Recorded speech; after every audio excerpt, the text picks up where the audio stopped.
Please welcome to the stage the Member of Parliament for Boston and Skegness and the Deputy Leader of Reform UK, Richard Tice.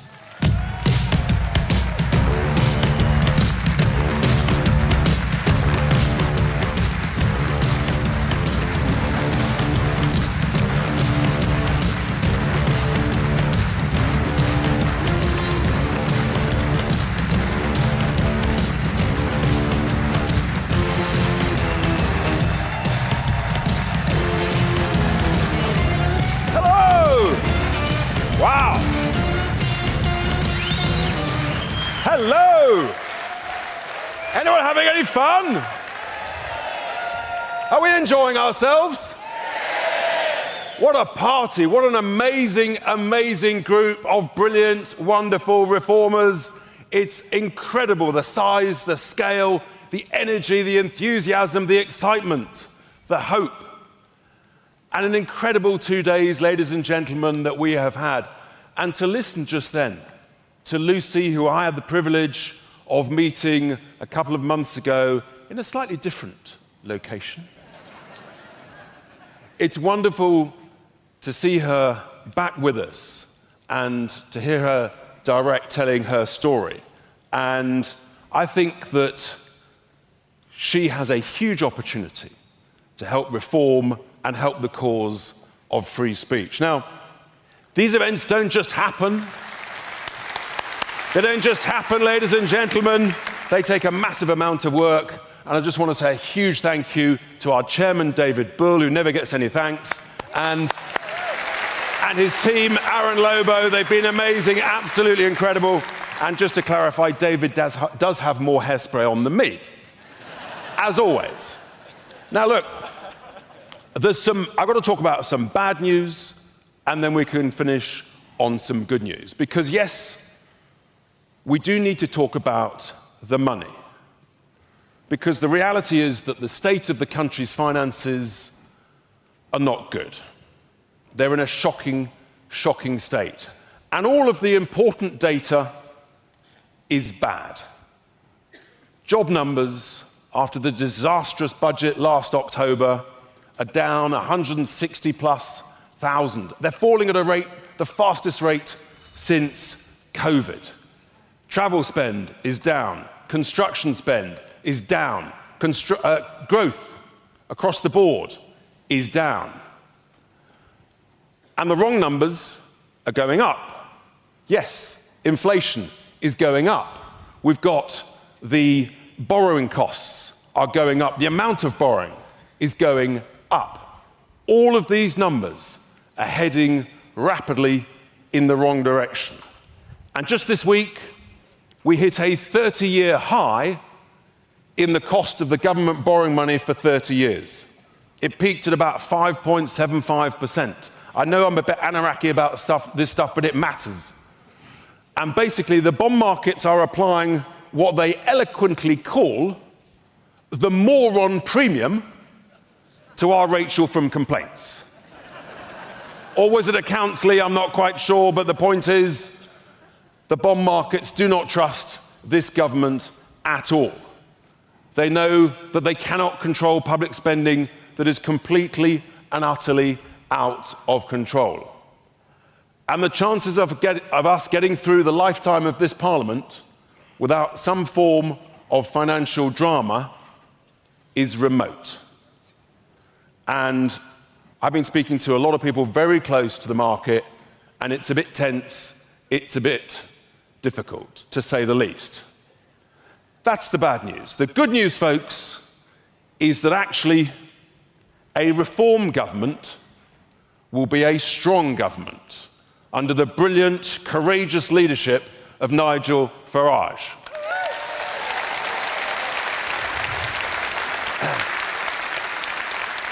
And a reform chancellor will be a strong chancellor who can get our economy motoring again.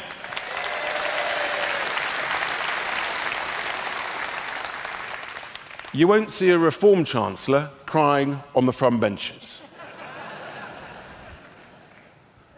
And the reality is that we know what is needed to get the economy motoring. We've got to cut the vast amount of wasteful government spending. We've got to get rid of the vast, incredible amount of daft, useless regulations, many of them from our friends, our old friends, the EU. And if we achieve those things, then we can afford what I call performance-related tax cuts. That gives a direction of travel of how we can motivate and enthuse and inspire. And the remarkable thing, folks, is that we're already having an incredible influence. I mean, apart from the fact that we exceeded everybody's expectations in the May elections, controlling 10 councils, the biggest party in another 3, over 800 councillors, no one thought that was possible. But on some of the biggest issues of the day, we're leading the way. So on the issue that the Bank of England is voluntarily paying interest unnecessarily to the rich city banks, I raised it. They scratched their head, what the hell's Tice talking about? Then they looked into it, good Lord, he's right. I wrote a 3-page letter to the Governor of the Bank of England. He wrote back, if you haven't seen it, it's on their website, and I have got a meeting with the Governor later this month. They are taking us very, very seriously on that issue.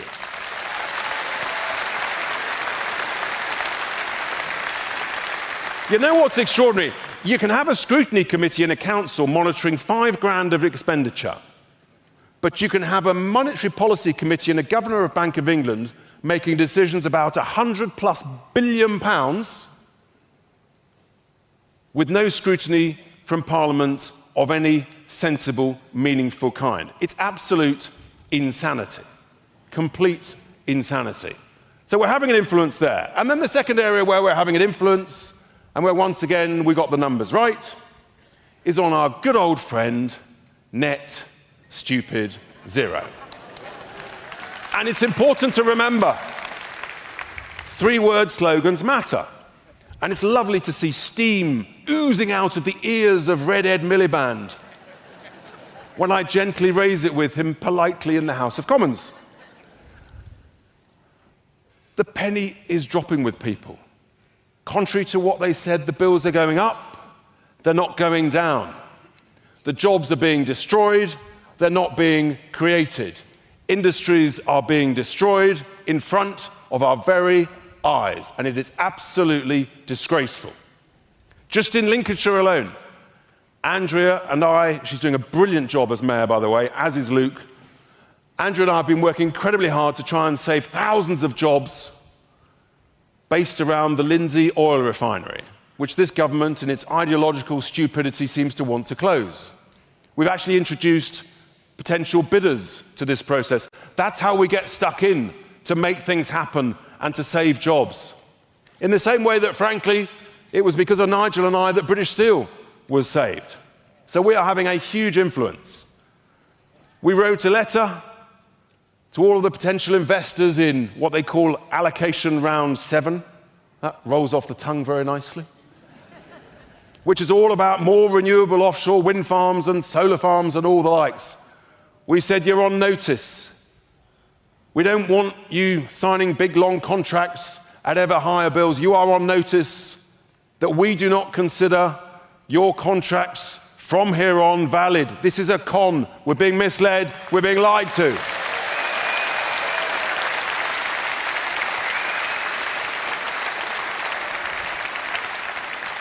I'm going to borrow an old trick from my good friend Lee, who's a brilliant chief whip.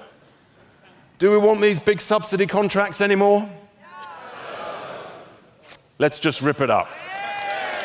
Oh, by the way, given that we're a bit short of cash, and that this government think it's a good idea to waste cash giving away our valuable strategic Chagos Islands, maybe we should keep those too. Anyone fancy ripping up that deal? It's done. It's done. We're not going to tolerate this waste of our cash and this loss of our strategic assets. It's absolutely vital. So we're having a huge influence. I've written to over 100 potential investors in solar farms. Fine, put solar panels on the roofs of homes and industrial units. Lincolnshire does not want 100 square miles of solar panels least of all from China, covering our agricultural farmland. And we don't want the battery storage either. We've got serious questions about them. And something significant has happened this week, ladies and gentlemen. As we write these letters to these shareholders and investors saying, don't do it, you're on notice. This week, I believe, a planning application for a solar farm and a battery storage has been rejected on concerns about safety next to a school. That is potentially a significant moment. So, and that's the joy of this conference. We're all learning so much. We're making such an influence already. They never thought it could be done. They never thought we could be polling in the lead and all this. But actually, we are shaping and influencing how investors think. And that's absolutely vital. So on the one hand, we could save money with the Bank of England. On the other hand, when I said net zero was costing 30 billion of taxpayers' cash, they scratched their head. They said, no, Tice, you're not right there. A year later, the OBR caught up with us. And they did their numbers, and they came up with, guess what? 30 billion. Even our old friends at the Climate Change Committee, they're not our friends, by the way, they said, give or take, it's a similar number. So actually, we're quite good at this stuff.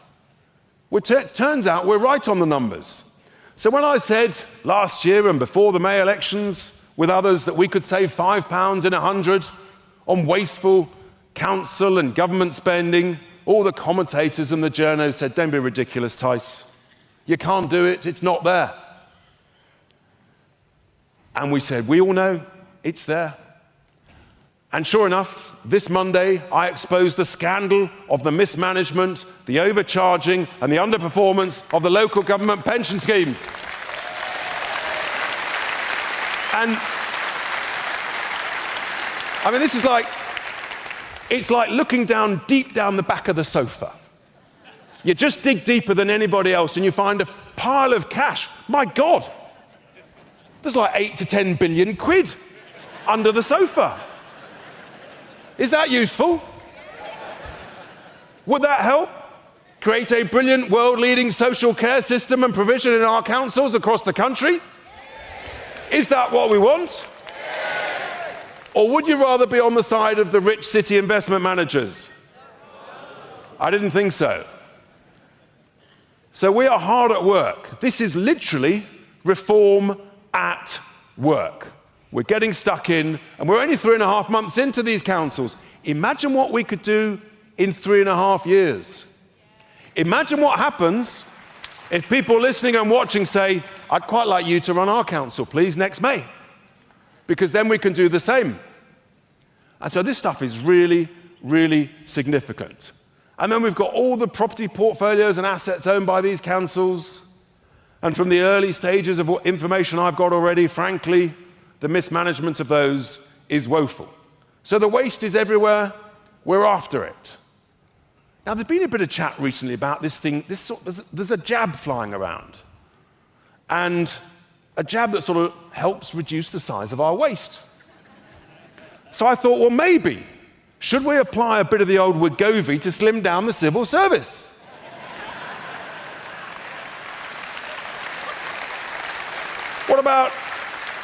What about a touch of the old Monjaro to reduce the size of the Quangos? And finally, ladies and gentlemen, last but not least, a bit of the Ozempic to reduce the bloated welfare state. I think this could work. So there's massive amount of waste to cut out of the system. And I know that only reform can achieve that, because we have been round the block. We've got incredibly successful people in the party at the moment and joining us as we speak. And therefore, we know that actually we can also cut the vast amounts of unnecessary, daft regulations. Now, I want a bit of audience participation here. Hands up Anyone who likes GDPR? Anyone? Not a single hand up amongst 4,000 people. Quite right, it's a nightmare. You're always on your phone, yeah, go away, cookies. And do you know what it affects most? Healthcare.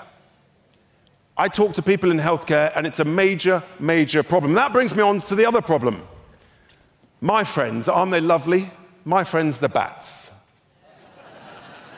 I spoke last time about the £100 million batshit bat shed. Well, that was on a national scale with HS Stupid too. But here in Lincolnshire, not here in Lincolnshire, but in my county of Lincolnshire, oh yes, our friends at Natural England, they want another bat shed. They want a bat tunnel to go under a relief road that is due to be built in Lincolnshire. 5 million quid. Is that a good use of 5 million quid? No. I don't think so too. So this week, I've written to the chief executive of Natural England, and I've said this is really not a very good idea. I hope you support me on this. So I'm looking forward to the reply, because I don't think that's a good use of taxpayers' cash. And if Natural England think that's a good use of our money at any time, then I think a reform government needs to have serious words with Natural England. It's not on.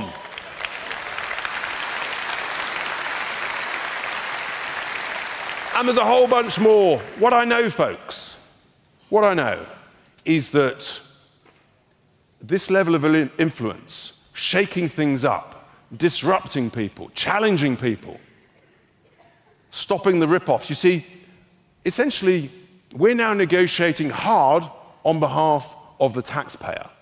And bluntly, I think there's nobody better than us to do just that. And when we achieve this, when we achieve those savings, we cut the regulations, we can tell our friends in the bond markets, we told you so, this is how we can afford to cut the taxes on a sort of performance-related basis with a direction of travel so that we can get the economy motoring even more. I want 2.5%, 3.5%, like we used to have in the 80s and 90s. That's what makes us better off. That gives us the revenues to get the debt to GDP down. That then drives proper growth and prosperity and more money in our public services. We can do this stuff. And what's incredibly exciting, as I draw towards a close, is that you've seen the membership rise to 241,000+ as we speak. The quantity of incredible people coming to us and saying, you are the party to save Britain. You are the party that understands how business can get things growing again. That is who we are. Incredible people, some of the most successful people. I met a guy this week, a physicist, utterly brilliant, who wants to help just behind the scenes for nothing. This is incredible, folks. I'm so, so proud of what we're all achieving together. So the good news is that, yes, it's gloomy at the moment. We have to have optimism. We have to look forward. And what I can tell you is that whilst we may be currently in a damp, dark, gloomy, long tunnel of deep socialism, there is light at the end of the tunnel, folks. It's there. It's in front of us. And slowly but surely, that light will get closer and closer. And let me tell you what that light is. It is the light of reform. It is the hope of reform. It is the aspiration of reform. It is the confidence and the belief of reform. Do you fancy a bit of that? Yes. Do you think the country wants a bit of that? Yes. Do you think that's the reason we're leading in the polls? Yes. Folks, do you want to save our United Kingdom? Yes. Do you want to make the United Kingdom great again? Yes. And let's just check here. Would you like to see Nigel Farage as our next Prime Minister? Then welcome him to the stage. Thank you.